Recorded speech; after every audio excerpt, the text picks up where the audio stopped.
नमस्कार, India voice देख रहे हैं आप और मैं हूं आपके साथ शिवम दुबे। तो उपचुनाव का धुरंधर योगी यानी मुख्यमंत्री योगी आदित्यनाथ, सवाल यह कि 27 का सिकंदर कौन होगा, क्योंकि अभी तक यह कहा जा रहा था कि यह उपचुनाव का सेमीफाइनल है अगर 27 को फाइनल माने तो। और जिससे पूछो, चाहे वो आम आदमी पार्टी का हो, कांग्रेस का हो, समाजवादी का हो, बीएसपी का हो, सबने यह कहा कि अगर ये 9 सीट वाला उपचुनाव जिसने इसमें से 80% स्ट्राइक रेट जिसका रहा, 27 का जनादेश उसकी तरफ इशारा करेगा। और ये सब समझ जाएंगे कि 27 का चुनाव किसके पलड़े में जा रहा है। लेकिन कल उपचुनाव की वोटिंग हुई और जो आंकड़े आए वो किसी की आंखों को नम कर गए, किसी को दिलों में गम भर गए और किसी की बल्ले बल्ले हो गई, मिठाइयां बांटी गई, सब कुछ हुआ। लेकिन उत्तर प्रदेश में आपको बता दें, इसके बाद एक बहुत बड़ा ऐलान हुआ किसकी तरफ से? बहुजन समाज पार्टी की सुप्रीमो मायावती की तरफ से। उन्होंने कहा कि अब हम उपचुनाव नहीं लड़ेंगे। तो समाजवादी पार्टी का यह कहना था कि यह जो उपचुनाव हुआ है ना, यह प्रशासन के कंधे पर रखकर बंदूक चलाई गई है और प्रशासन की वजह से हम चुनाव हारे। क्यों? क्योंकि सरकार ने प्रशासन को अपना कार्यकर्ता बनाकर बूथों पर लगा दिया था और उन्होंने हमारे जितने मतदाता थे सबका मतदान पत्र चेक करके बाकायदा उनको वहां से लौटाया, उनको परेशान किया, उनको प्रताड़ित किया, उनको बंदूकें तक दिखाई।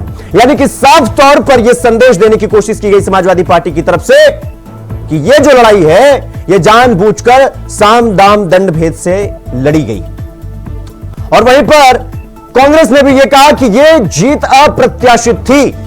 इसका मतलब है कि कुछ तो है जो गड़बड़ घोटाला है।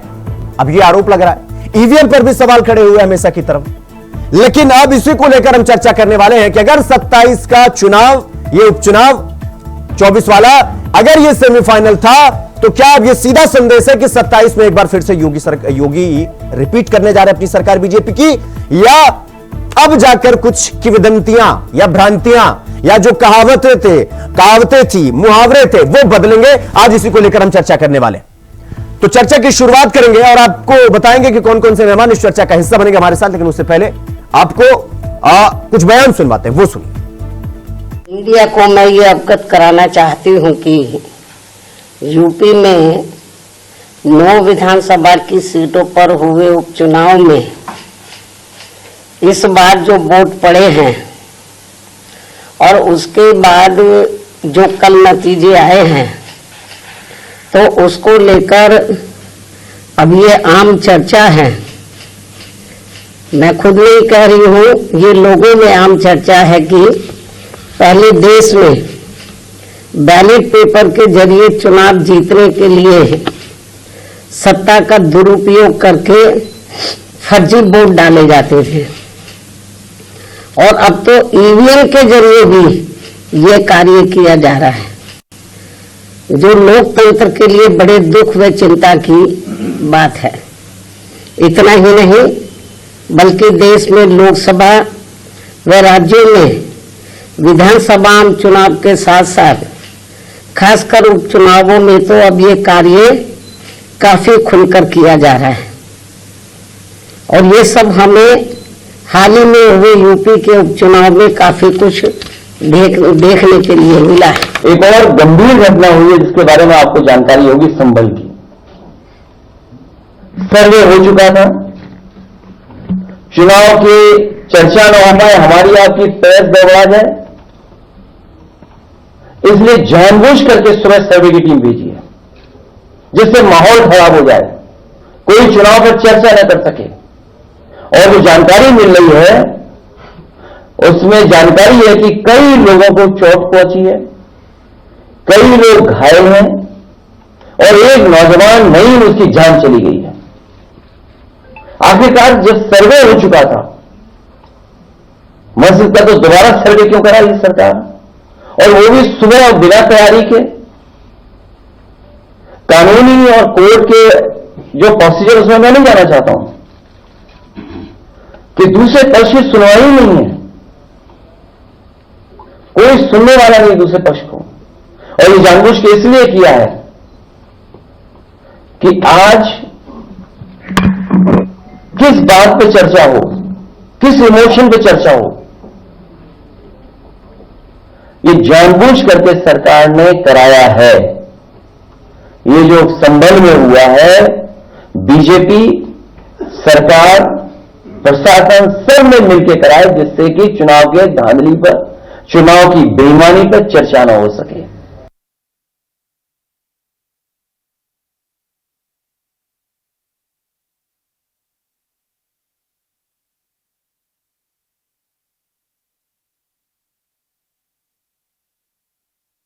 इसका सिकंदर अब कौन बनेगा, ये अब मतलब बीजेपी वाले कह रहे हैं, तो वो तो कह रहे हैं कि भाई अब तो क्लियर हो गया है, स्थिति स्पष्ट, तस्वीरें बिल्कुल साफ, यानी 27 में एक बार फिर से अखिलेश यादव को पंचवर्षीय योजना का इंतजार करना पड़ेगा। अब बड़ी समस्या तो यह है कि समाजवादी पार्टी के लिए मुश्किल खड़ी हो गई है, क्योंकि समाजवादी पार्टी अभी तक यह कह रही थी कि भैया ये सेमीफाइनल है और ये जो जीता वो 27 का सत्ताधीश बनेगा, और इसीलिए हम लगातार ये एक सेंटेंस सुन रहे थे कि अखिलेश यादव मतलब 27 का सत्ताधीश। लेकिन अब 27 का सत्ताधीश का जो फॉर्मूला था वो मामला उल्टा पड़ गया है, यानी कि 9 में से 7 सीट बीजेपी के खाते में, यानी बीजेपी प्लस सहयोगी, यानी एक सीट जो है वो आरएलडी के खाते में गई, बाकी 6 सीटें वो बीजेपी के खाते में गई, बाकी 2 सीट चली गई जो है बीजेपी के साथ। तो चर्चा की शुरुआत करेंगे, हमारे साथ नवीन शर्मा नेता भारतीय जनता पार्टी, अनुज शिवरे नेता कांग्रेस, धर्मेंद्र सिंह प्रवक्ता समाजवादी पार्टी। आप सबका बहुत बहुत स्वागत। नवीन शर्मा जी, चर्चा की शुरुआत आपसे करेंगे। आपको बहुत बहुत बधाई उत्तर प्रदेश के लिए, क्योंकि अभी तक यह हो रहा था कि 9 में 9 सीट जीतेंगे और फिर 7 तो जीत ही गए, यानी कि हाथी निकल गई, बस पूंछ बचा। सबसे पहले आपकी प्रतिक्रिया जीत पर, उसके बाद फिर चर्चा की शुरुआत करेंगे। भाई सबसे पहले शिवम जी आपको बहुत बहुत धन्यवाद। और उत्तर प्रदेश की सभी 9 सीटों पे जो उपचुनाव हुए, सभी 9 सीटों पे सभी मताधिकारी को, मतदान करने वाले लोगों को भारतीय जनता पार्टी की तरफ से बहुत बहुत धन्यवाद। और आपने दिल से वोट दिया।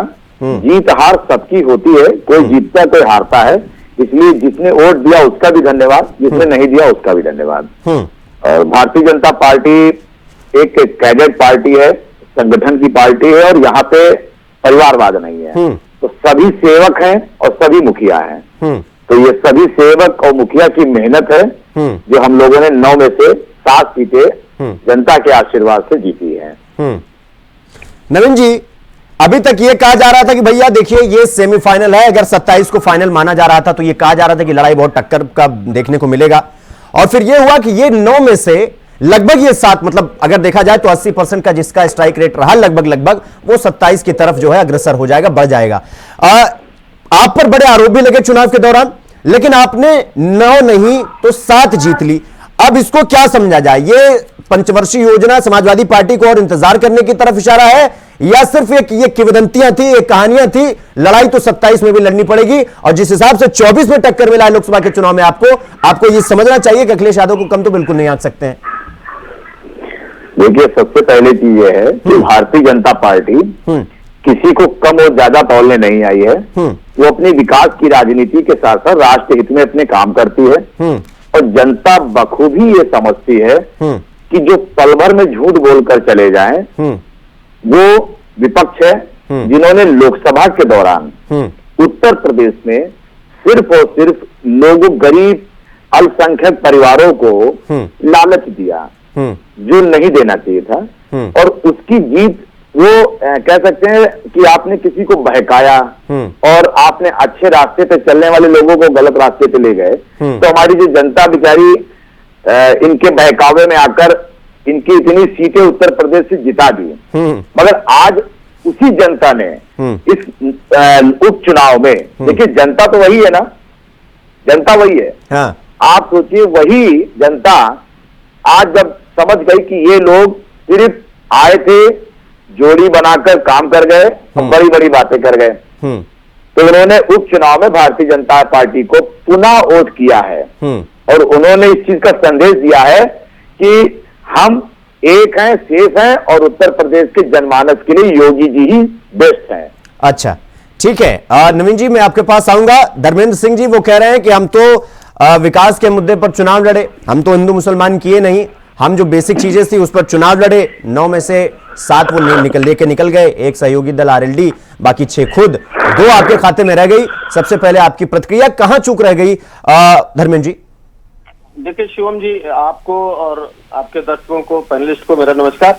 देखिए, जितना आसानी से नवीन जी समझा रहे हैं, सच ये है कि खुद भी इस बात को जान रहे हैं कि इसके पीछे सच्चाई अलग है। सत्ता के सरदारों ने जिस तरह से लोकतंत्र का खंडहर बनाने का काम उत्तर प्रदेश में किया, ये भारत के लोकतांत्रिक इतिहास में पहली घटना होगी कि जब निर्वाचन आयोग हो, हालांकि कुछ आपका आवाज इको कर रहा है, रिटर्न हो रही है, वो मैं ठीक करा रहा हूँ।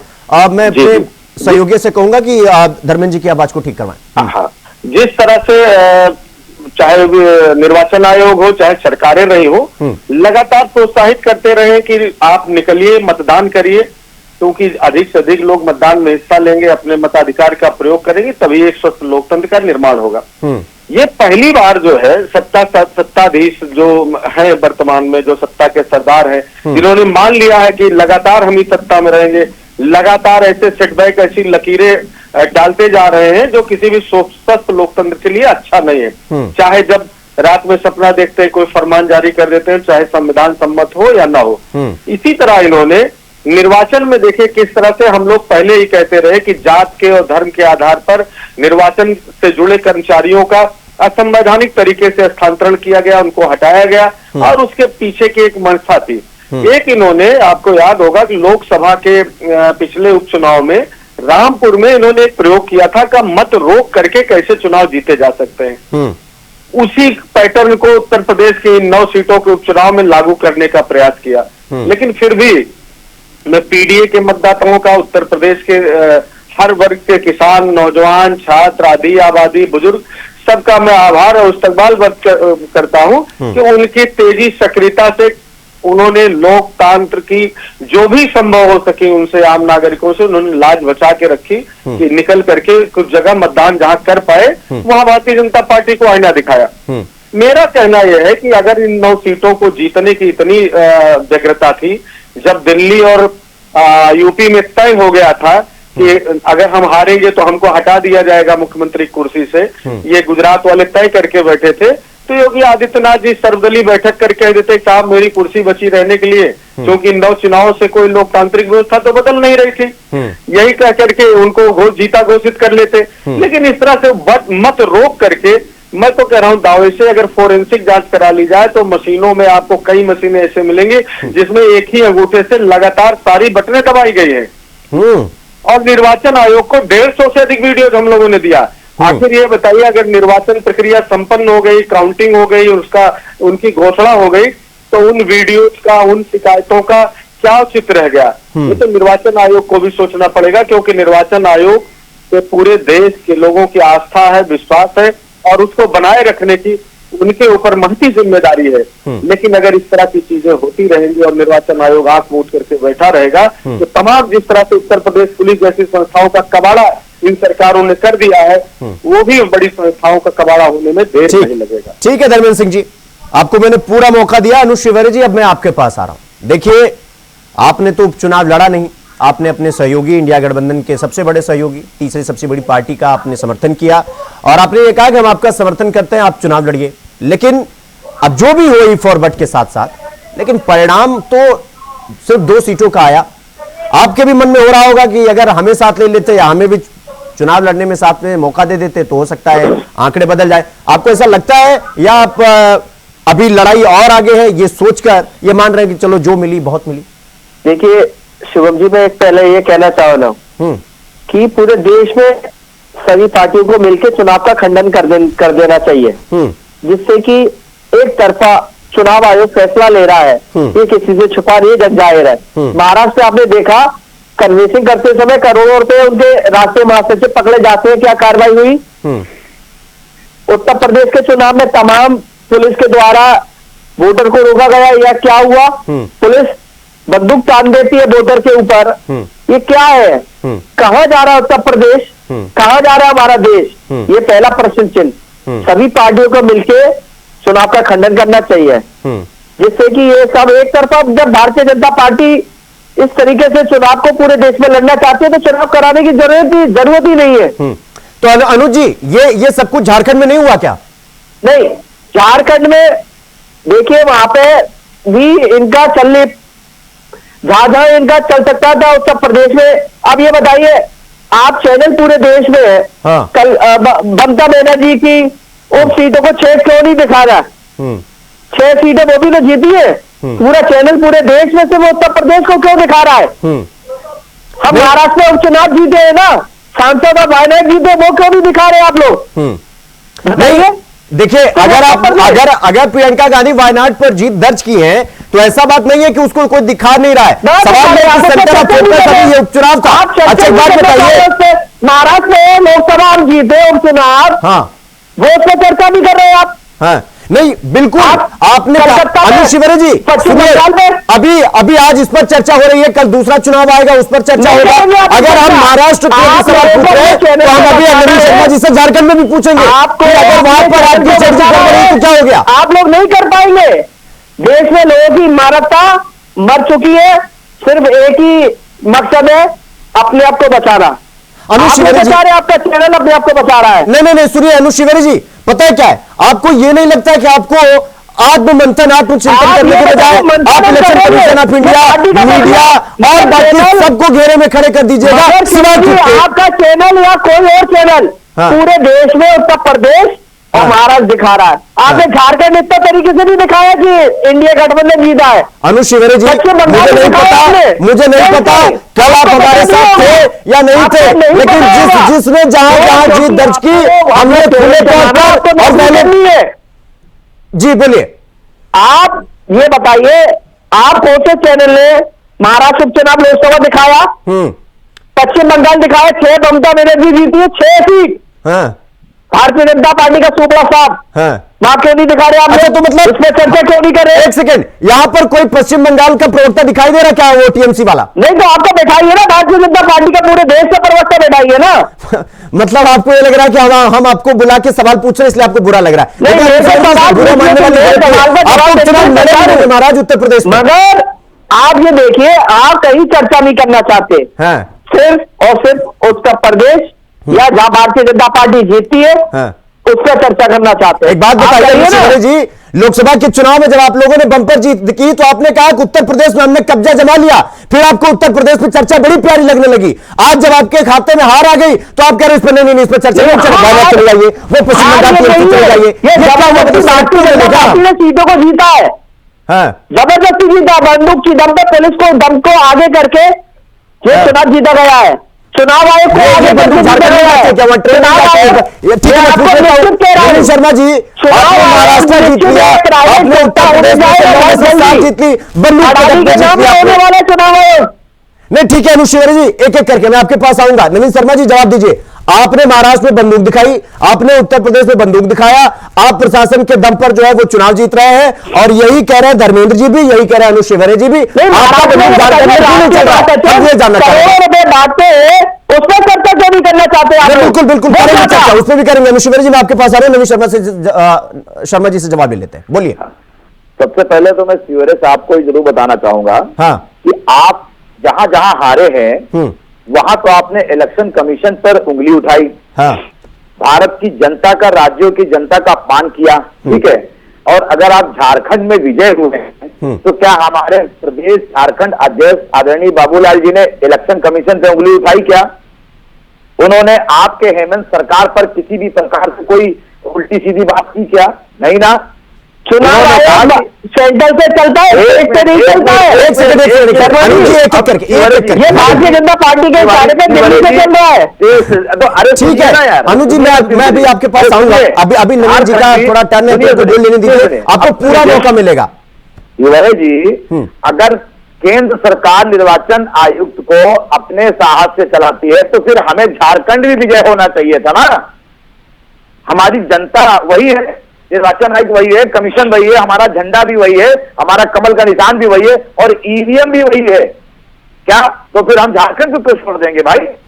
अगर आप देखिए इल्जाम लगाते हैं, एक सेकेंड सुन लीजिए, सुनिए, व्यक्ति वो होता है, हमें पकड़ा जाता है, हमें अपने संगठन के तरफ से जो हमारी झारखंड में कमियां हैं, हम जनमानस से नहीं मिल पा रहे हैं, हम केंद्र की योजनाओं को सही से नहीं लगा पा रहे हैं, तो हम झारखंड की जनता का इतना भी आभार व्यक्त करते हैं कि उन्होंने हमें विपक्ष दिखाया। हम अगली कोशिश करेंगे, मगर हम हार गए इसका मतलब ये कि हम इलेक्शन कमीशन पे उंगली उठाएं, पुलिस पे उंगली उठाए, कानून पे उंगली उठाए, इसका मतलब ये आप जहां जीतेंगे, झारखंड में ऐसी घटना सामने नहीं आई सर, झारखंड के चुनाव में ऐसी एक भी घटना सामने नहीं आई है। आप दिखाइए वीडियो है तो। सी बड़े जी, हमने अभी तक किसी भी पार्टी के ऊपर ये इल्जाम नहीं लगाया हम हारे हैं। क्या उत्तर प्रदेश में हम 2 सीटें नहीं हारे? हमने क्या इल्जाम लगाया ईवीएम पे? नहीं लगाया। भाई जनता है, जनता जिसको वोट देगी, जिसके विकास में उसको सहमति है उसको दे। हमने, माननीय मुख्यमंत्री जी ने अपनी रैलियां की, आपके पीडीए गठबंधन के अखिलेश जी ने रैलियां की, सबका अधिकार है, सब अपने अपने तरीके से जनता को मनमोहक और सारी चीजें बात करते हैं, समझाते हैं, अपनी योजना बताते हैं। क्या हमने इल्जाम लगाया? नहीं, तो अब मेरे सवाल का जवाब दीजिए नवीन जी। अगर आप कह रहे हैं कि सब कुछ ठीक ठाक था, मतलब सब शांत था और सब विपक्षी कर रहा है, मेरा सवाल यह था कि फिर चुनाव आयोग ने शिकायत के आधार पर उन 7 अधिकारियों को क्यों हटा दिया? सबसे पहले देखिए क्या कानून अपना काम करता है, और जहां पर ये इन्होंने कहा कि वो दरोगा रिवॉल्वर दिखाते हुए एक महिला के सामने उसने रखा, उससे कुछ देर पहले वहां पे जो पत्थरबाजी हुई उसका वीडियो क्यों नहीं लगाया जा रहा आप लोग? तो मतलब आप ये कह रहे हैं कि इलेक्शन कमीशन ने मतलब बिना फैक्ट चेक किए उन 7 अधिकारियों को हटा दिया? देखिए, जांच का दायरा बहुत मजबूत है। कोई भी व्यक्ति, हमारे जनमानस में हम लोग जात धर्म नहीं देखते हैं, हमारे जनमानस के तरफ कोई भी सरकारी कर्मचारी चुनाव आयुक्त में अगर कुछ भी गड़बड़ी करेगा तो चुनाव आयुक्त ने उसको तुरंत ही उसको तलब किया होगा। जिसमें हमारे भारतीय जनता पार्टी के किसी अधिकारी ने, किसी प्रवक्ता ने या किसी माननीय मुख्यमंत्री जी ने ये तो नहीं कहा कि भाई वो दरोगा को क्यों किया गया, क्यों निलंबित किया गया, क्यों हटाया गया, क्यों, हमने नहीं कहा।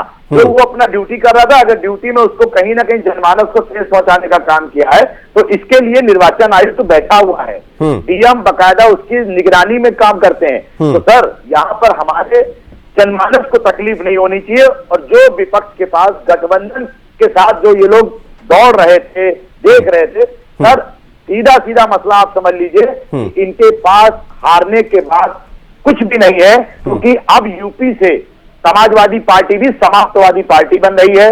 पीडीए गठबंधन का मतलब है पर्सनल डेवलपमेंट एसोसिएशन, ये उनका एक परिवार है, परिवार सीमित हो गया है। आप देख लीजिए करहल से किस परिवार के विधायक जी बने हैं, हम नहीं कह सकते, ये पब्लिक जानती है। दूसरी चीज, जनता ने अपना वोट जिसको दिया है राष्ट्र हित में, विकास में दिया है। उत्तर प्रदेश के माननीय मुख्यमंत्री जी ने सबका साथ, सबका विकास सबके साथ किया है, किसी दल संगठन ठीक है नवीन जी, ठीक है, मैं आपके पास आऊंगा। धर्मेंद्र जी, मैं आपके पास आ रहा हूं। देखिए, वो ये कह रहे हैं कि उत्तर प्रदेश की जनता ने ये जो पीडीए का फॉर्मूला वो बता रहे हैं कि पर्सनल डेवलपमेंट एडमिनिस्ट्रेशन, वो आप पर आरोप लग रहा है कि इस बार पीडीए वाला फॉर्मूला और झूठ फैलाने वाला जो आपका तरीका था वो चला नहीं, क्योंकि उसकी काट बटेंगे तो कटेंगे ने उसको पूरा काट दिया और इसके बाद आप दूध का दूध पानी का पानी हो गए। एक सवाल, इसका जवाब दे दीजिएगा, सवाल सुन लीजिए। दूसरा ये जवाब दे दीजिए कि अगर आप ये कह रहे हैं आप लोग कि ईवीएम में समस्या है या प्रशासन परेशान कर रहा था, तो जैसे ही अखिलेश यादव जी ने ट्वीट किया, इलेक्शन कमीशन ने उस पर संज्ञान लिया, उन 7 अधिकारियों को हटा दिया। अब अगर आप ये कह रहे हैं कि इलेक्शन कमीशन बीजेपी के इशारे पर काम कर रहा है, तो क्या अखिलेश यादव ने दबाव बनाया इलेक्शन कमीशन पर जिस आधार पर उन्होंने 7 अधिकारियों को हटा दिया? जवाब दीजिए। देखिए शिवम जी, 2 बातें हैं। पहला तो आपका उसी का जवाब देता, निर्वाचन आयोग ने 7 अधिकारियों को सस्पेंड किया जी। क्या आपको कोई ये सुनने में आया कि जहां पर उन्होंने बदमाशी की और उनके बदमाशी से चुनाव प्रभावित हुआ, वो निर्वाचन वहां के निरस्त में दोबारा निर्वाचन कराया गया? सवाल नंबर 1 कि अगर उन्होंने निर्वाचन प्रक्रिया को दूषित किया, जिसको कि निर्वाचन आयोग भी मान रहा है, तो उसके सुधार का सबसे बड़ा उदाहरण हो सकता था निर्वाचन निरस्त करके पुनः निष्पक्ष निर्वाचन कराया जाए। निष्पक्ष अधिकारियों की ड्यूटी लगा के स्थानीय लोग हटा करके निर्वाचन कराना चाहिए था। क्या निर्वाचन आयोग ने किया? इसका मतलब कहीं न कहीं उन अधिकारियों पर कार्रवाई करके, लीपापोती करके भारतीय जनता पार्टी को लाभ पहुंचाने का काम किया। दूसरी बात, नवीन शर्मा जी कह रहे थे जनमानस, अरे जनमानस आप भारतीय जनता पार्टी के उसमें जनमानस कहां से आ गया? इनके नेता के मुंह से आप एक भी इनका भाषण पुराना, चाहे मोदी जी का हो चाहे योगी जी का हो, सुना दीजिए जहां ये कहते हुए पाए गए हो गलती से कि मैंने महंगाई कम करने के लिए किया, नौजवानों को नौकरियां देने के लिए इतनी नौकरियां दे दी, जहां ये कहते हुए पाए गए हो कि मैंने 100 मेट्रो को वादा किया था, मेट्रो सिटीज का वादा पूरा किया, मां गंगा को मैंने साफ किया, सिवाय कटने बटने जलने, हिंदू मुसलमान, कपड़े पहचानने, मंगलसूत्र, महिला, मछली, मटन, इसके अलावा कभी इनके नेताओं के मुंह से आपने जनता के बुनियादी सवालों का जवाब देते हुए सुना? लगातार सत्ता में है, सिवाय डर पैदा करने के लिए कभी हिंदू खतरे में, कभी धर्म खतरे में, सच है न कभी हिंदू खतरे में था न धर्म खतरे में था, लेकिन लोगों में वहमनस पैदा करके ये अपनी कुर्सी बचाए रहना चाहते हैं, क्योंकि जानते हैं जहां के लोग अवेयर हैं, जहां इनका जो निगेटिव प्रचार है वो नहीं पहुंच पाता, वहां हार जाते हैं। भाई महाराष्ट्र में इनकी सरकार थी, किस तरह से आप वीडियो देखे, इनके राष्ट्रीय महासचिव पैसा बांटते हुए पकड़े गए, वीडियो पूरे देश ने देखा। एक दूसरे नेता का लगा कि कई करोड़ों रुपया बरामद हुआ, कैसे उसको इनकी सरकार ने बचाने का, गोलमोल करने का प्रयास किया, ये आरोप लगे। पूरे महाराष्ट्र में इन्होंने पैसा बांटा। हाँ, झारखंड में अपना झूठ नहीं फैला पाए, जिसका परिणाम रहा वहाँ पिछड़े, दलित, अल्पसंख्यक, आदिवासी वो आसानी से इनको हराए, वहाँ 1/3 पहुंच गए जो है महाराष्ट्र में लेके आए। एक बार भी नहीं कह रहे वहाँ आधे भी नहीं पहुंचेंगे। नहीं तो एक सेकंड धर्मेंद्र जी, ये बाकी जो 7 सीटों पर जो ये वोटर हैं, आप ये कह रहे हैं कि ना ये शिक्षा की बात करते हैं, ना स्वास्थ्य की बात करते हैं, ये हिंदू मुस्लिम की बात करते हैं, ये नोट बांटते हैं, ये सब कुछ करते हैं। सवाल ये कि ये यहाँ की 7 सीटों की जनता जो आपके पक्ष में वोट नहीं कर रही है, वो ये सारी चीजें समझ नहीं रही है क्या? क्या आपको लग रहा है कि यहाँ पे भी कुछ गड़बड़ है? ये एक के जाके जो है उसके दिमाग का इलाज कर रहे हैं हर वोटर का। मैं आपके हर सवाल का स्पष्ट जवाब दूंगा। देखिए, उत्तर प्रदेश, पहले तो ये जो हुआ उपचुनाव और दो स्टेट के स्टेट असेंबली इलेक्शन, इनके दोनों को जब आप अलग कर देंगे तब आप इस पर विवेचन कर पाएंगे। उत्तर प्रदेश के चुनाव के संदर्भ में इन 9 सीटों पर भारतीय जनता पार्टी ने स्पष्ट रूप से पूरी मशीनरी का दुरुपयोग, तंत्र का षड्यंत्र करके चुनाव जीतने का प्रयास किया। इसमें देखिए, करहल का नाम, मैं तो हर सीटों का आपको बता रहा हूँ इंडिविजुअल। करहल का इन्होंने किया, किसको लड़ाया? करहल में इनको कैंडिडेट नहीं मिला, तोड़ करके ले गया, और उसके बाद लड़ाने के बाद किस तरह से फेक नैरेटिव सेट करने का प्रयास किया। अचानक एक दिन पहले से एक दलित बच्ची की दुर्भाग्यपूर्ण घटना में मृत्यु हुई थी, उसका राजनीतिक लाभ लेने के लिए सुबह लोग सो के उठे, तो उन्होंने कहा कि इसको इसलिए मार दिया गया कि एक्स पार्टी को वोट दे रही थी, ये दे रही, पूरा रूट लेवल तक फैलाने का प्रयास किया। फिर भी वहाँ की उस बच्ची के जागरूक जनता ने इनको जवाब दिया। कानपुर की सीता, सुन लीजिए, मीडिया में ये बात सीतामऊ में, और जिसको मालूम है युवा नेता है जो भी है, आप इसको नहीं, चुने हुए जनप्रतिनिधि को एक मामले में इंगेज करके आप माननीय न्यायालय सजा करा करके झूठ बोलते हैं और उसके परिवार को प्रताड़ित करने का प्रयास किया गया, और अंत में सीतामऊ की जनता ने जवाब दिया। अब रही बात कुंदर की, आप देख लीजिए किस तरह से वीडियो जो है बैरियर लगा करके लोगों को मतदान करने के लिए जाने नहीं दे रहे थे। मीरापुर में आपने वीडियो देखा, बंदूक लेकर के दरोगा लोगों को रोक रहा था, इधर मत जाओ। ये तो एक वीडियो आया ना साहब, ये तो 150 से अधिक वीडियो निर्वाचन आयोग को हम लोगों ने दिया है, और पब्लिक डोमेन में है, आप लोगों के यहाँ सोशल मीडिया पर है। हर गांव और मोहल्लों को इन लोगों ने चिन्हित कर रखा था, उनको ऐसे कह दिया गया था जाओ, आपका वोट डला हुआ मान लिया गया। ठीक है नवीन जी, निकल रहे थे। नवीन जी 10 सेकंड आपके पास, जल्दी से जवाब दीजिए, फिर मैं अनुज जी के पास जाऊंगा जल्दी से। मैं उनको आईडी के नाम पर उनको वोट दिया गया। हाँ नवीन जी जल्दी करिए, फिर मैं अनुज जी के पास जाऊंगा। हाँ, मैं एक चीज जरूर बताना चाहूंगा, उत्तर प्रदेश की जनता ने जो सम्मान पूर्वक माननीय योगी आदित्यनाथ जी के विकास की जो गंगा बह रही है उसको सम्मान दिया है, और पढ़ी लिखी जनता हो चाहे हमारा अल्पसंख्यक परिवार भी हो, सबने बढ़ चढ़ कर वोट किया है और निर्वाचन आयोग के सम्मान को बढ़ाया है। और ये जो आप सेमीफाइनल और फाइनल बता रहे थे, 2027 को अब मैं एडवांस में आपको बता रहा हूं, उत्तर प्रदेश की जनता आपके झूठ के मुखौटों से बहुत दूर आपको फेंक चुकी है। कांग्रेस का सफाया हो गया है, समाजवादी पार्टी समाप्तवादी पार्टी, मुख्यमंत्री आदित्यनाथ जी तीसरी बार शपथ लेंगे और आप भी होंगे। नहीं तो अनुज जी ये बात आपको 27 में साफ, ये भारतीय जनता पार्टी को जनता ने बताया है। नहीं ठीक है, एक सेकंड धर्मेंद्र जी, नवीन जी मेरे सवाल का जवाब दीजिए। साफ हो गया है, एक सेकंड जी, कर रहा हूं ना, एक भी नहीं था, आज हमारे 100 सांसद है। हाँ ठीक है, आपके हैं, मैं को खत्म करने की, तो ये महाराष्ट्र में कहीं दिखाई नहीं दे रहे। अरे महाराष्ट्र में हमारी चिंता मत करिए भाई, आप विधानसभा में भी नहीं दिखाई दे रहे। महाराष्ट्र में आप हमारी चिंता मत करिए। आपका पूरे देश में एक सांसद नहीं होता था, आपका पूरे देश में एक सांसद नहीं होता था। आप ये बताइए ना, तब सन 78 में 88 में आपका क्या था? आपका अटल बिहारी वाजपेयी जी को हम लोगों ने निर्वाचन करा के देने था।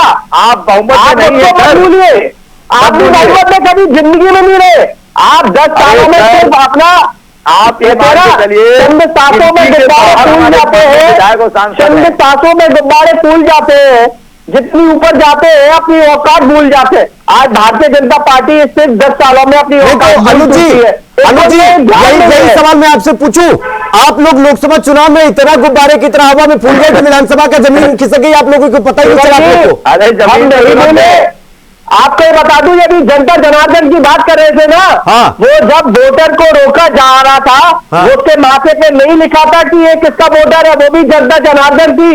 उत्तर प्रदेश की पुलिस उनको रोक रही थी, किसी को नहीं बोले थे, वोट दिया है, सबने वोट दिया है, एक नंबर से वोट दिया है, तमाम उत्तर प्रदेश से शिकायत करी है। और ये उसके बाद फिर खाना पूर्वक कार्रवाई की गई। के इलेक्शन कमीशन पे जब इल्जाम लगाते हैं तो आपकी इलेक्शन कमीशन में आपको निश्चित कह रहा हूं, बहुत आने वाले समय में आजादी का होगा। इसका मतलब उनका कोई ईवीएम इटली से आया था क्या? उनका इटली से क्या आया था क्या? आप ये बताइए, या दुबई से मंगवाया था आपने? सर वो भी भारत इलेक्शन कमीशन का था। आप ये बताइए, कमीशन जाते हैं जी, नवीन जी को हारने के बाद आप हार स्वीकार कीजिए, ताकि आपको लगे कि आपकी सहानुभूति से। अरे हम हार स्वीकार कर लेंगे, हमारी चिंता मत करा करिए आप लोग। आप 10 साल पहले के नरेंद्र मोदी जी के बयानों को उनको सुना दीजिए, नवीन जी को सुना दीजिए। 10 साल की नहीं दिखाई देता, देश के पहले मुख्यमंत्री थे, उन्होंने जिस तरीके से बयान देकर इस देश की सत्ता को हासिल किया। सरकार या बली आसान मोदी ने कहा पे आपने करोड़ों घोटाला कर दिया,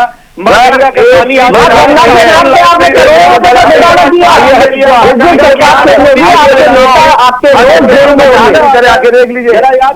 आइए मोदी में आपका सपने में गंगा किया, आइए आप कुंभ में आइए, स्वागत है। माननीय राहुल गांधी जी का स्वागत है आपके। मैं आपको बता दूं, स्वागत है। पहले आएंगे मध्य प्रदेश के मुख्यमंत्री सर, उत्तर प्रदेश में स्नान पर आ रहा है, आइए गंगा कॉरिडोर की पार्टी करोड़ रुपए खाकर मध्य प्रदेश चली गई। एक सेकंड देखिए, ये मोनोलॉग चल जाएगा, ये कार्तिक आर्यन और जो है ना ये वरुण धवन वाला मामला हो जाएगा। रुकिए जरा, एक सेकंड रुकिए, मैं थोड़ा अब अनुज जी आपसे ये सवाल पूछना चाह रहा हूं।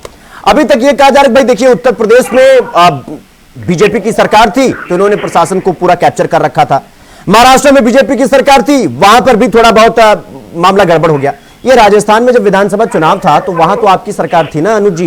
ये छत्तीसगढ़ में जब विधानसभा का चुनाव था तो लॉ एंड ऑर्डर, शासन प्रशासन आपके हाथ में था ना, वहां पर चीजें कैसे गड़बड़ हो गई? और ये जो तेलंगाना में आपने सरकार बना ली, वहां पर ईवीएम और प्रशासन क्या कोई इंटरफेयर नहीं कर रहा क्या? मतलब आपको यही मैं बार बार कह रहा हूं कि जब आप ये कहते हैं ये पैरामीटर है, ये मानक है उनके, जहां पर खड़ा होना होता है वही आप फेल हो जाते हैं। महाराज जी, एक नकलची वो होता है, हाँ, वह पकड़ा जाता है। हाँ, ये वह नकलची है, ये सावधानी से नकल करना चाहते हैं और कर रहे हैं, तो ये पूरा बहस से एक साइड हुआ कर देंगे तो पूरे देश के सामने आ जाएगा ना। देखिए जी, ये पहले मैं आपको जरूर बताऊंगा, भारतीय जनता पार्टी, नवीन जी आप ईमानदारी से, करोड़ कार्यकर्ताओं की आप भारतीय जनता पार्टी के नेता है, प्रवक्ता है, कार्यकर्ता है, और एक बात सुन लीजिए, एक बात सुन लीजिए, राष्ट्र के हित में काम, मैं राष्ट्र के हित की बात कर रहा हूँ, मैं राष्ट्र के देख लीजिए।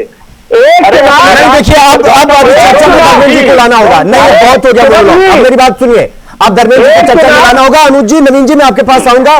धर्मेंद्र जी, मेरा सवाल आपसे है, क्यों नहीं हो रहा है पूरे देश में? हाँ ठीक है, मैं आ रहा हूं अनुज जी, आपके पास आ रहा हूं। देखिए मैं समझ सकता हूं, थोड़ी मुश्किल है आज, मतलब एक नवीन जी को कंफर्ट जोन में छोड़ दिया जाए तो अनुज जी और धर्मेंद्र जी थोड़ा इस वक्त सकपकाए हुए हैं, वो दिख रहा है साफ तौर पर। धर्मेंद्र जी, मैं आपके पास आ रहा हूं।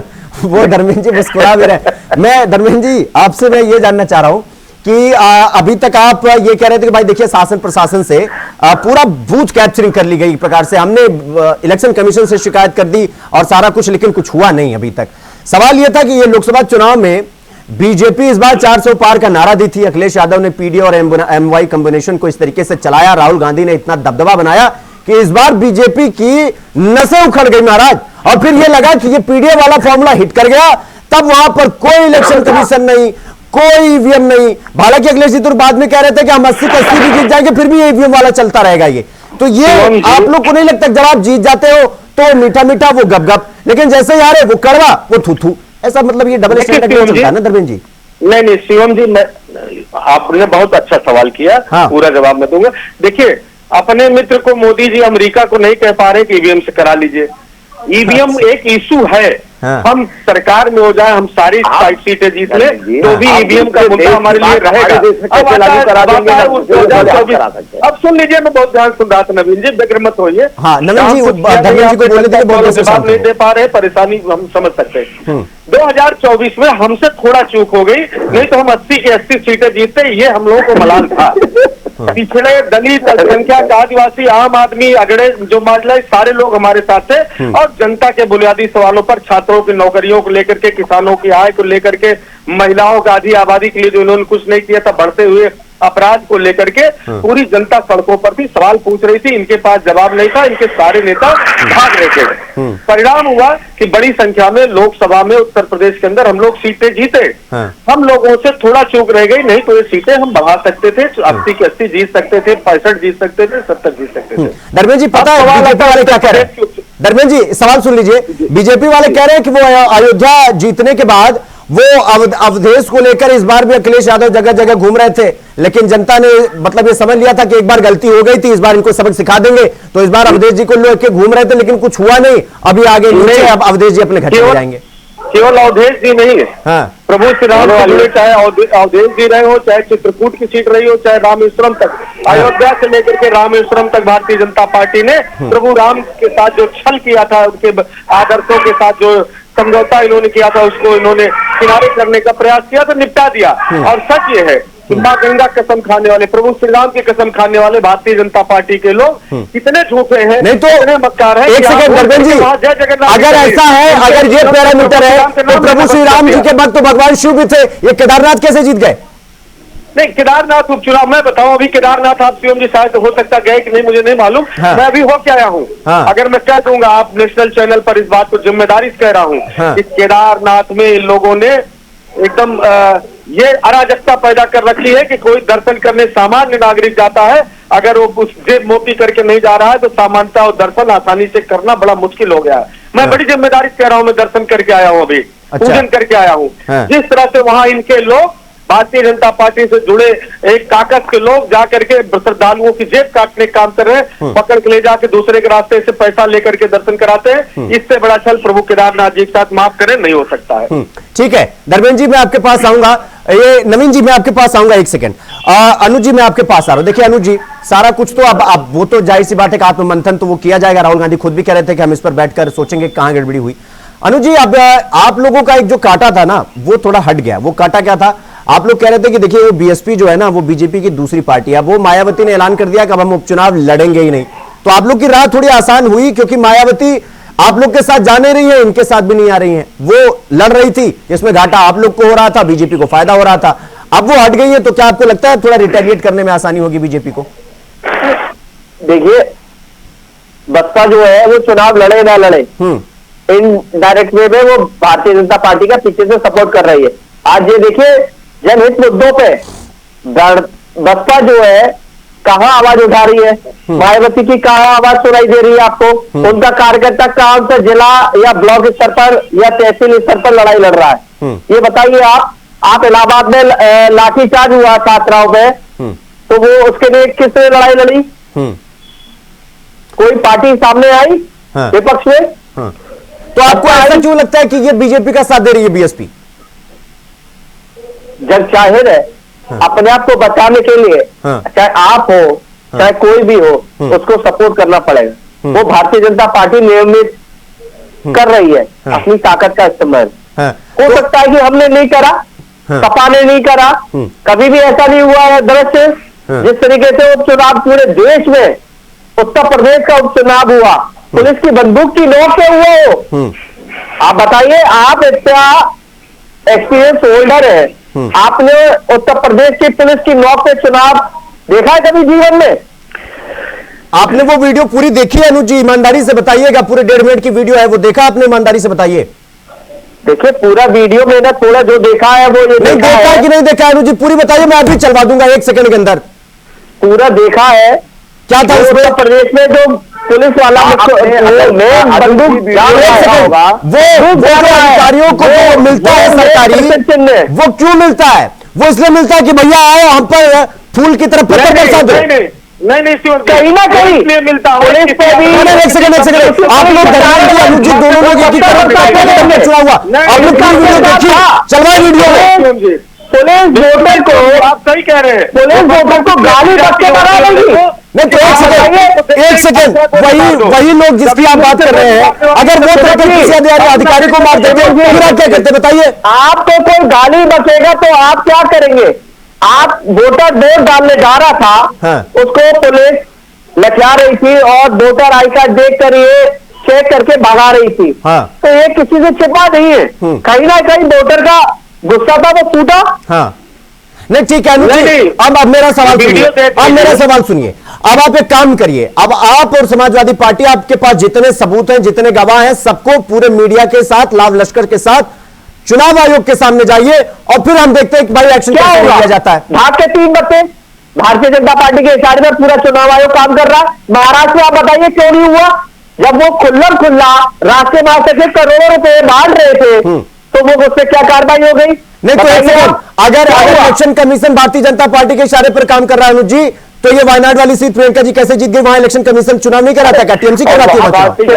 तीसरे नंबर इनका कुछ। अनुज जी आप अपनी नवीन जी जवाब दीजिए। आपने इलेक्शन कमीशन को अपने अंदर ले रखा है, ये कितनी भी शिकायत कर ले वो आपके इशारे पर बिना इलेक्शन कमीशन काम नहीं करता। यार चुनाव आयोग से आप शिवम जी, आप भी पत्र लिखिए, मैं भी पत्र लिख रहा हूँ, एक चुनाव बैलेट पेपर से करवा लीजिए, पूरे देश में दूध का दूध पानी का पानी हो जाएगा, ये सारे मुद्दे खत्म हो जाएंगे। नवीन जी भी एक लेटर लिख दे, एक सिफारिश कर दे, सत्ता पक्ष के नेता है, हम लोग भी कर देते हैं, सपा भी कर देगी, मतलब अगर बैलेट पेपर से करा दीजिए ना। हाँ, बैलेट पेपर से चुनाव हो जाए तो आप जीत जाइएगा।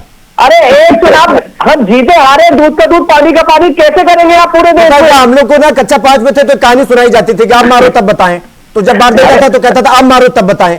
तो मतलब अनुज जी ये कहानी ना कक्षा 5वीं में चलती थी कि एक थप्पड़ मारने के बाद होता था, अब तो मार दिया, अब दोबारा मारिएगा तो दांत तोड़ देंगे, फिर मार देता था। मतलब यही वाला मामला चल रहा है। अनुज जी जवाब दीजिए, बात ही नहीं कर रहे ना। अनुज जी मैं आपके पास नवीन जी जवाब करा लीजिए। नवीन जी जवाब दीजिए, इलेक्शन कमीशन आपके इशारे पर काम कर रहा है, उसी के बिना पे आप चुनाव जीत रहे हैं, झारखंड का रास्ता नहीं बता रहे इलेक्शन कमीशन को।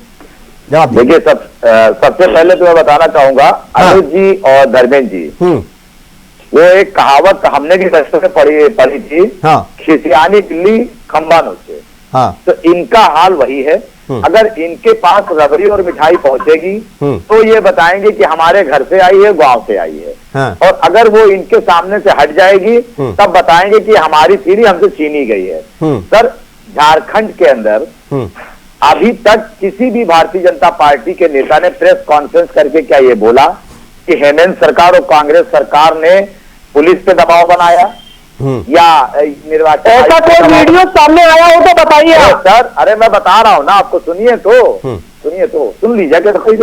अनुज जी, वही इलेक्शन कमीशन की टीम, वही हमारे भारत सरकार के लोग आपके यहाँ वायनाड में इलेक्शन कराने गए, वहां हमारे भारतीय जनता पार्टी की ब्याज जीत तीसरे नंबर पे आई। क्या हमने इल्जाम लगाया कि वहां प्रियंका जी ने सब हैक कर लिया या निर्वाचन आयोग को अपने कब्जे में कर लिया? नहीं, एक शब्द भी नहीं बोला। हमने आपकी प्रियंका जी को बधाई दी। नहीं नवीन जी, अनुज जी ये कह रहे हैं कि जहां जहां आपकी सरकार है सिर्फ वहीं जो है बवाल हुआ था, बाकी जहां जहां और किसी की सरकार है, वो पश्चिम बंगाल में वायनाड का चुनाव हुआ, वो बिहार में हुआ, वो हर जगह हुआ, लेकिन वहां कुछ नहीं हुआ। दिक्कत या उत्तर प्रदेश में जहां जहां आपकी सरकार है वहां दिक्कत है, समझ नहीं रहे आप? सबसे पहले चीज ये है, हमारी सरकार से इनको दिक्कत हमेशा रहेगी। उसका कारण यह है, हमारी सरकार ये जात पात से बहुत दूर जा चुकी है। हाँ। ये लोग पीडीए बना के काम कर रहे हैं। सर हम सबका साथ, सबका विकास, सबका नहीं तो नहीं विश्वास पे काम कर अगर रहे ये हैं। पीडीए बनाए थे के लिए नहीं, अगर ये कह रहे हैं, अगर आप कह रहे हैं पीडीए बनाए थे तो आप भी तो पीडीए बनाए थे, पिछड़ा दलित और अगड़ा वाला मामला। सर हमारे यहाँ जब सब लोगों का आना एक हृदय से स्वागत हुआ है, हाँ। तो हमारे यहाँ आने के बाद हम लोग राष्ट्र हित की बात किए। हाँ। सभी जातियां, सभी धर्म के लोगों ने उसको स्वीकार नहीं किया। नहीं नवीन शर्मा जी, ये कैसे हो सकता है? आप करो तो रामलीला, ये करो तो रासलीला, ये क्या बात हुई? आपका पीडीए वो सेकुलर, इनका पीडीए गड़बड़। सर देखिए, इनके पीडीए में इनके साथी गठबंधन के लोग इनको अपने साथ लेके नहीं चल पाए, तो ये क्या पीडीए बनाएंगे आप बताइए। और हमारे यहाँ तो देखिए, हमने आरएलडी के साथ एक सीट शेयर की, जीते। हाँ। हमने क्या अपने उनको दल को छोटा समझा? नहीं समझा। हाँ। हमने सबका साथ, अगर सबकी जात, सबकी धर्म को सम्मान दिया है। शिवम जी, हाँ। संजय निषाद को ले गए, ओम प्रकाश राजभर को ले गए, आंख दिखा के, डंडा दिखा के बैठा दिए, और आरएलडी को तोड़ के ले गए। उनको क्या लालच दे करके पूरा प्रदेश देख रहा है। हाँ। हमारे कंधे बैठ करके उनको जीरो पे आप लोगों ने पहुंचा दिया था। चौधरी चरण साहब की विरासत को आप लोग खा गए थे, मिटा दिए थे। हम लोगों ने उनको पहचान दी। और दूसरी बात देखिए, झारखंड के अंदर भारतीय जनता पार्टी के गृह मंत्री जी जाके भाषण दे रहे थे कि ये बॉर्डर का स्टेट है, यहाँ हमको दे दो, नहीं घुसपैठिए आ रहे हैं और हम एक एक घुसपैठियों को पकड़ करके, पहचान करके, आइडेंटिटी निरस्त करके बाहर भेजेंगे। झारखंड की जनता ने पूछा तो बहुत बड़ा झूठा आदमी है, 10 साल से केंद्र में सरकार है। लोगों ने पूछा 5 घुसपैठियों के नाम बताओ जिनको देश की सीमा तुमने बाहर की खदेड़ा हो। गृह मंत्री जी और प्रधानमंत्री जी के क्वेश्चन मार्क बन गया चेहरे पर, जवान नहीं खुली आज तक। आप बॉर्डर की सुरक्षा के लिए वहां के अवेयर थे लोग, उनको उन तक विपक्ष की बात पहुंच गई, नेताओं ने अपनी बात पहुंचा दिया। अब महाराष्ट्र में क्या हुआ, नहीं पहुंचा पाए, उस समीक्षा विषय है। लेकिन उत्तर प्रदेश का, मैंने पहले भी कहा, अब कह रहा हूं, बार बार कहूंगा, उत्तर प्रदेश का चुनाव जिन परिस्थितियों और जिन तरीके से धर्मेंद्र जी, एक सवाल मैं आपसे पूछना चाहता हूं। आपको क्या आपको ये लग रहा है कि कांग्रेस को अगर 1-2 सीटें दे देते और इनके साथ मिलकर लड़ते तो हो सकता था, कुछ और हो सकता था, कुछ अलग देखने को मिलता, ऐसा लग रहा है आपको? देखिए, हाँ सीएम जी, बढ़िया सवाल। सीएम जी, कभी हमारा ये मकसद नहीं था कि कांग्रेस को 1 सीट देंगे, 2 सीट देंगे, 4 सीट देंगे। हाँ। हमारे नेताओं में और हमारे राष्ट्रीय अध्यक्ष और कांग्रेस के बड़े नेताओं में हाँ। बड़ी सौहार्दपूर्ण बातचीत चल रही थी, और सीटों की संख्या जो उम्मीद थे उससे ज्यादा ये था कि आप लड़िएगा, ऐसा कुछ नहीं था। केवल ये चीजें थी कि कौन सीट पर कौन जीत सकता है, वो कैंडिडेट लड़ेगा। उसमें महत्वपूर्ण नहीं है कि कांग्रेस का कैंडिडेट होगा कि समाजवादी पार्टी का कैंडिडेट होगा। नहीं, धर्मेंद्र सिंह जी, पता क्या, ये बीजेपी वाले खुद ही कह रहे थे महाराष्ट्र में उनको नहीं दिए, तो आपने कहा यहाँ हम आपको नहीं देंगे। बीजेपी की बात छोड़िए, हम कह रहे तब कांग्रेस पार्टी के बड़े नेताओं ने तय किया कि कई चुनाव है, राष्ट्रीय नेतृत्व व्यस्त रहेगा। उत्तर प्रदेश के चुनाव में इंडिया गठबंधन के 9 कैंडिडेट समाजवादी पार्टी के चुनाव चिन्ह साइकिल से लड़ेंगे। हम कांग्रेस पार्टी ने एक तरफा घोषणा की और हमारे नेताओं को बताया कि ये स्ट्रेटजी रहेगी। उसका सबने खुले दिल से स्वागत किया। और मैं बताऊं कि लोकतंत्र में यदि 2 दल एक साथ आते हैं, बिना किसी मांग के, बिना किसी आप रिकॉर्ड समझौते के, बिना किसी लेन देन के, अगर खुले मन से एक साथ होते हैं, तो ये लोकतंत्र के, स्वस्थ लोकतंत्र के लिए एक लकीर का पत्थर। तो धर्मेंद्र जी, ये सवाल है कि ये जो महाराष्ट्र में ये जो परिणाम आया महाविकास आघाड़ी का, आपको क्या लगता है वहां पर कहां चूक हो गई, किससे गड़बड़ हो गई? वहां पर तो कांग्रेस पूरा खुल्लम खुल्ला लड़ रही थी ना। हाँ बिल्कुल ठीक है। तो देखिए, ऐसा है कि महाराष्ट्र की परिस्थितियां डिफरेंट थी। वहां सही है कि धन बल, बाहुबल का बहुत प्रयोग हुआ, किस तरह से बाला साहब ठाकरे की पार्टी को ही कब्जा करा दिया गया किसी को। शरद पवार साहब की पार्टी को उनके जिंदा रहते ही दूसरे लोगों ने उनके भतीजे ने कब्जा कर लिया, जबकि वो, तो वो सारे समीकरण इसको लार्जर स्केल पर अध्ययन करना पड़ेगा, कहाँ कमी रहेगी हमारे इंडिया गठबंधन के नेताओं में, कि जनता तक हम समझाने में या इसके पीछे की और कौन सी बातें हैं, वो सभी बड़े नेता तय करके वहां की परिस्थितियों के अनुकूल जो निर्वाचन परिस्थितियों में हो उस पर समीक्षा करेंगे। 2017 के चुनाव में आदरणीय श्री अखिलेश यादव जी ने परम पूज्य आदरणीय माननीय मुलायम सिंह जी के जीवित रहते हुए उन्हें कुर्सी से हटा दिया था। आप ये सब कैसे भूल रहे हैं? अरे नवीन जी, शर्म करो आप। आडवाणी जी को रुला दिया मंच पर, आप दूसरा है।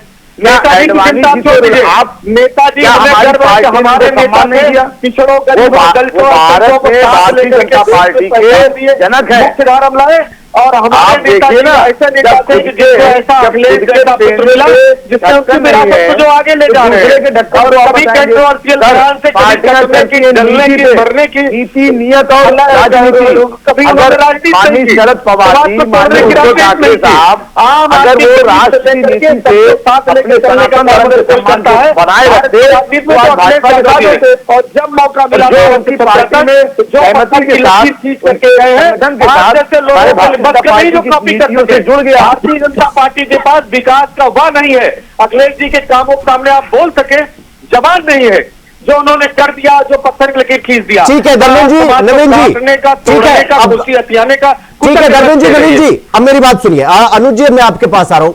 ये जो महाराष्ट्र में जो परिणाम आए, ये अकेले ये जो शिवसेना है, ये शिंदे वाली, ये पूरी आपकी महायुति अकेले शिंदे को नहीं हरा पाई। मतलब इससे ज्यादा वोट तो अकेले शिंदे साहब पा गए, जिसे आप लोग कह रहे थे कि शिवसेना को तोड़ दिया, ये कर दिया, वो कर दिया। महाराज, मतलब महाराष्ट्र में क्या गड़बड़ी रही? वहां तो योगी वाला प्रशासन तो वहां नहीं गया था कट्टा लेके।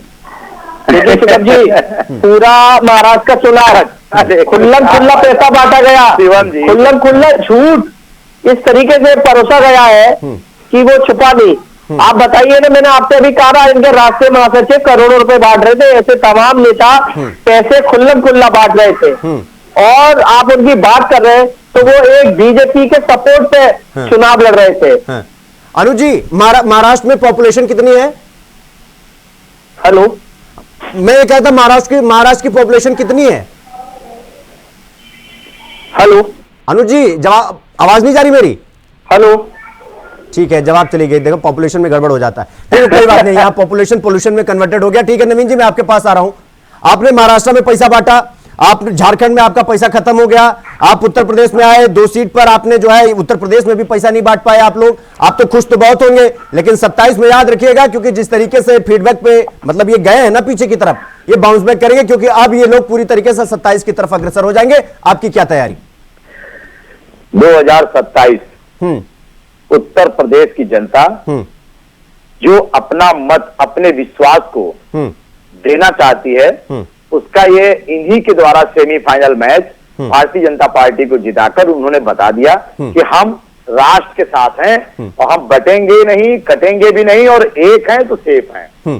ठीक है धर्मेंद्र जी, हम जीत रहे हैं। ठीक है, देखिए समय का थोड़ा अभाव है। धर्मेंद्र जी, मैं आपके पास आ रहा हूं। 27 में अखिलेश बनेंगे सत्ताधीश, या हो जाएगी मन में टीज रह जाएगी कि 27 में भी कुछ अगर पहले से प्लान कर लिए होते तो गड़बड़ हो जाता, नहीं तो अभी जैसे आप लोकसभा में कह रहे थे थोड़ी मेहनत और कर लेते तो 80 की 80 जीत जाते। ये वाला पछतावा रखना है या 27 में पूरा सत्ताधीश बनाना है? 2024 में भाजपा को किया हाफ और 27 में करेगी साफ, और उसके पीछे की चीजें हैं बहुत इनके बुनियादी सवालों पर न इनके पास पहले जवाब था न अब है। और नवीन जी को आपने सुना है, बटोगे कटोगे से आगे, कभी पढ़ोगे तो आगे बढ़ोगे, नौकरियां कब देंगे, किसानों की आय कब दोगुनी करेंगे, डीएपी के लिए मारामारी मची हुई है, छात्र इलाहाबाद में प्रदर्शन कर रहे थे, आपने अपने चैनल पे दिखाया। मां गंगा आचमन लायक जल नहीं रह गया इनके नेतृत्व में। काशी को क्वेटो बनाने को वादा करके वेनिस बना दिए। किसानों को 14 दिन में गन्ना भुगतान का मूल देख 15 दिन से ब्याज देने की बात कर रहे, किसान भूल गया है।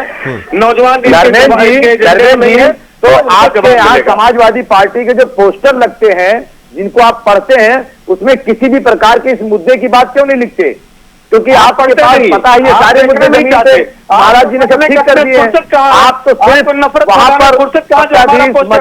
सारे धीस ये लिखते हैं, आप मुद्दे की बात आप बोलिए ना। जनता आपके झूठ को बेनकाब कर चुकी है। आपकी समाजवादी पार्टी वाली जो आपकी मंत्री है, उसमें जो आप पोस्टर पे लिखिए ना, आप पोस्टर पे लिखिए, आप वहां तो बात करते नहीं है।